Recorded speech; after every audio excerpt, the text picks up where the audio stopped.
In this video, I'm going to share with you why leaving the Special Air Service was the worst decision of my life, followed by why leaving the SAS was the absolute best decision of my life. But to give you some context first, over the years, I've connected and met with so many former members of the Special Air Service, as well as former military personnel in general, former police and other first responders who have struggled, and many of whom continue to struggle today post having left their respective units. And because of that, I decided to make this video today based on my experiences of having left the unit in the hopes that it could help somebody else who may be struggling post their service. So let's dive in.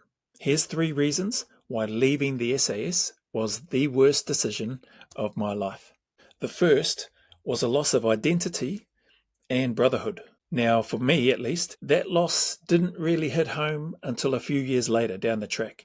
The reason why is because when I left, I stepped pretty much straight into working in the private security sector, traveling in and out of the Middle East frequently, and predominantly that time was spent working with other former members of the Special Air Service, whereby we were looking after television media. During that time, I was working in an environment which I was familiar with. It was high risk, it was dynamic, it was fast paced, it was life and death. And I was also working with men who had incredible talent, skill, heart, courage, and all of those things which in part make up what the Special Air Service is all about. And so being in that environment, being surrounded by people with that caliber of skill, competency, knowledge, far above anything that I had, I felt like I was still connected in a way. My identity and the brotherhood was still there to a degree. It was still, let's say, partially intact. So serving in that space and working in that space was great. However, as I mentioned, a few years later is when it hit me. And that's when I had finished my time working in the private security sector. And basically, there's no more tasks to prepare for. There's no need for me to send comms to the team in country, confirming my travel arrangements, the dates and times of when I'll be there, and vice versa. There's no need for them to send any comms back to me now. And what happened was I'd finished my training in the morning and I was sitting down stretching and it hit me.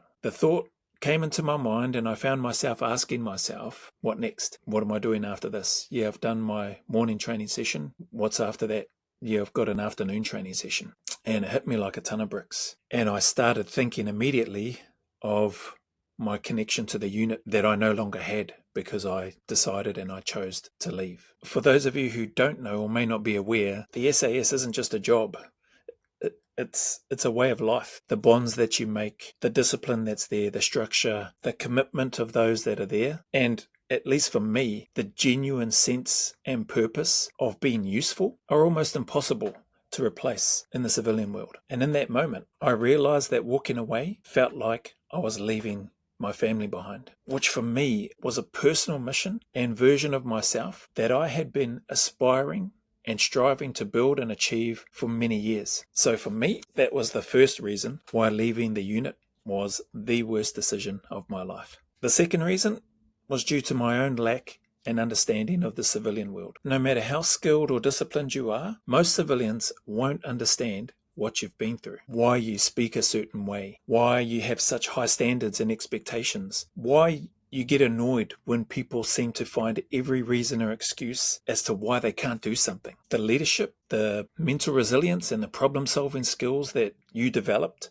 while serving in the Special Air Service don't always translate directly into regular jobs or daily life, making the transition feel frustrating and isolating. The other aspect was I came from a place where people would lay down their lives for each other, not throw each other under the bus. I came from a world and I worked with people who, when things got hard, we suffered and we struggled together. We didn't look to try to find a way or sit on the sidelines and watch somebody else struggle and hope that they fail. We worked together to try to find a way through. Now, I'll say this is a caveat.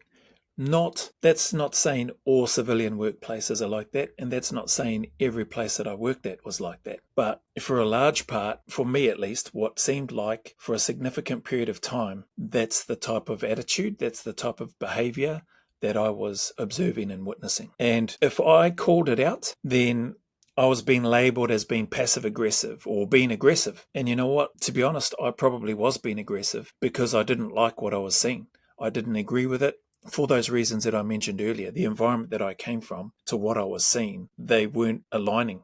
And I wasn't prepared for that. Anyway, that was the second worst reason that I had, or that I experienced, for leaving the unit. And that was my lack of civilian understanding. And the third was that adrenaline withdrawal, is how I'll describe it. You know, life in the SAS is intense. It's high stakes, it's high pressure, and it's constantly pushing the limits. Civilian life, on the other hand, it felt and can feel even to this day pretty slow and dull. When that constant, or what seems like constant, adrenaline rush is gone, at least for me, that led to me being restless, and essentially I felt lost. But remembering where I had just come from and the mindset that it took to get there in the first place and to maintain your position and your place within the unit, I was able to bring that mindset over, and that led me into why leaving the unit was the best decision that I ever made. So let's get into that. So the first reason was because of the new growth and development opportunities that it presented for me. The SAS prepared me for more than just combat. It taught me leadership, discipline, routine, structure, trust, and it provided for me the ability to be able to perform when under pressure. It enabled me to have the courage and the willingness to learn new things, to step outside my comfort zone. And examples of that, you know, there's jobs that I've been fortunate and blessed to serve in that I never would have imagined that I would be doing had it not been for my time and the mindset that I developed of that who dares wins mentality within the Special Air Service. Examples of that were becoming a trainer and assessor, working in that space, training people that worked in the mining, construction, oil and gas sector, moving into becoming a health and safety consultant. I never would have thought I'd be doing that, and teaching health and safety leadership, or safety 2, or those types of things with a different mindset and approach to the current state of play that was being implemented at the time, and how health and safety was viewed.